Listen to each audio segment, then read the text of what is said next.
Fala galera! Eu me chamo Felipe Guevara, eu sou professor de História e dando sequência então a uma série de vídeos falando sobre crises na história da humanidade e mudanças sociais. No vídeo de hoje nós falaremos sobre crise de 29 e as suas relações com a história do Brasil.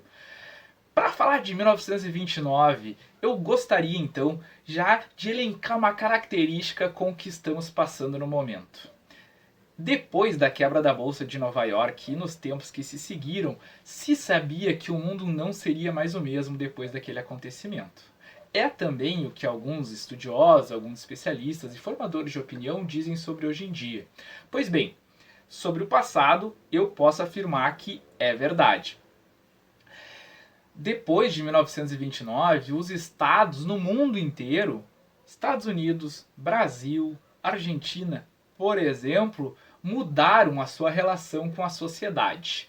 No caso brasileiro, especificamente falando, nós veremos que em 1930 haverá uma revolução política que vai fazer ascender ao poder uma figura muito conhecida dos nossos livros de história chamado Getúlio Vargas. E nesse vídeo eu queria frisar que ele estará centrado na ação da sociedade e a transformação na relação entre Estado e população. Eu não vou aqui nesse vídeo elencar os motivos os quais eu não concordo com muitas políticas feitas pelo Vargas, principalmente porque elas violam um Estado de Direito e até um pouco a ideia de democracia.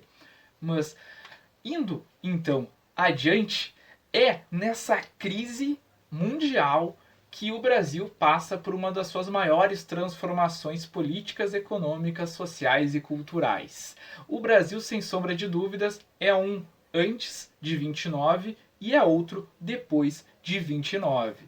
Bom, se antes da Revolução de 30 o Brasil era um país estritamente agrário, com poucas indústrias, com Vargas ascendendo ao poder, há uma modernização da economia industrial brasileira e até mesmo a criação de várias estatais que vão permitir isso.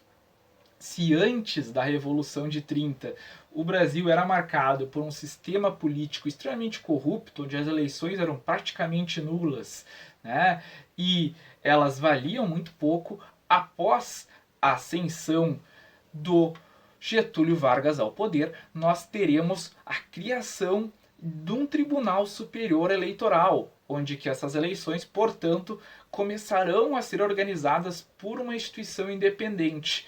Não só isso, mas também a partir de 1934 nós teremos o voto feminino.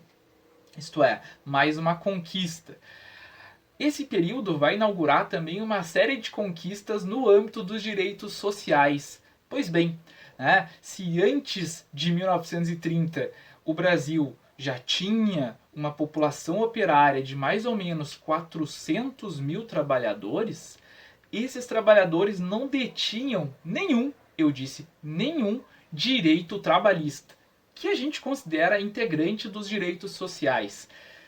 Então, é através de uma mobilização que ocorre já há 30 anos no Estado brasileiro que direitos sociais, voto feminino, um incentivo do Estado à industrialização serão conquistados. Para além dessas conquistas que eu já citei, também cabe ressaltar que uma estrutura de Estado vai ser criado a partir de então.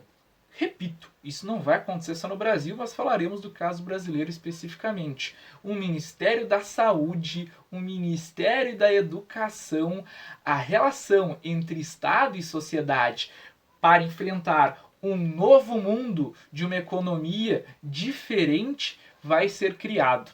Pois bem, é importante frisar então, e a ideia dessa série de vídeos que eu vou gravar é ressaltar que a partir das grandes crises as sociedades humanas se desenvolvem para melhor, que a partir de muita mobilização popular, a partir de demandas históricas da sociedade brasileira, uma grande crise consegue efetivar políticas públicas, uma estrutura de Estado, né, regras públicas de funcionamento que há muito já se lutava.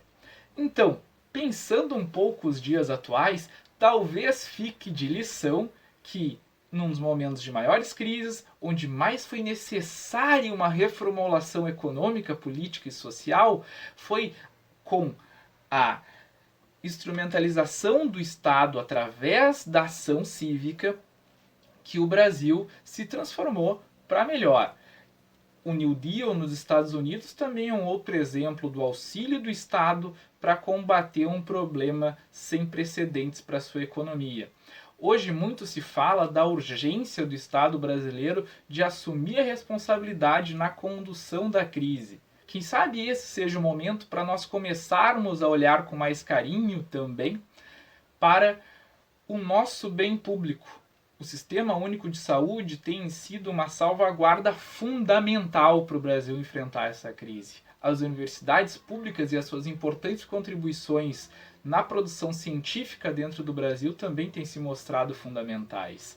E, sobretudo, outro exemplo que a gente pode elencar é que, com mobilização da sociedade, com um Congresso mais atuante e a imprensa contribuindo para isso, surgiu um programa emergencial de renda básica. Queria encerrar, então, com uma frase de uma antropóloga chamada Denise Pimenta, que pesquisou sobre os efeitos da ebola na região de Serra Leoa, na África, que as epidemias falam muito mais sobre as nossas sociedades do que sobre as doenças em si. Talvez essa epidemia nos faça olhar com mais atenção e com mais urgência para esse grande problema brasileiro que é a desigualdade social e a extrema concentração de renda. Nós somos o segundo país com maior concentração de renda do mundo e o sétimo mais desigual. Que também, a partir dessa lição da Revolução de 1930, que a gente consiga unir com mais efetividade a ideia de ação cívica, Estado, políticas públicas e ao combate às desigualdades sociais históricas da sociedade brasileira. Apesar de tudo, né, nós seguimos em frente, seguimos lutando nesses tempos difíceis por dias melhores. E como diria também um grande pensador brasileiro, já falecido infelizmente, sociólogo Betinho, quem tem fome tem pressa. Esse é o vídeo de hoje, galera. Espero que vocês tenham gostado e a gente se vê nos próximos.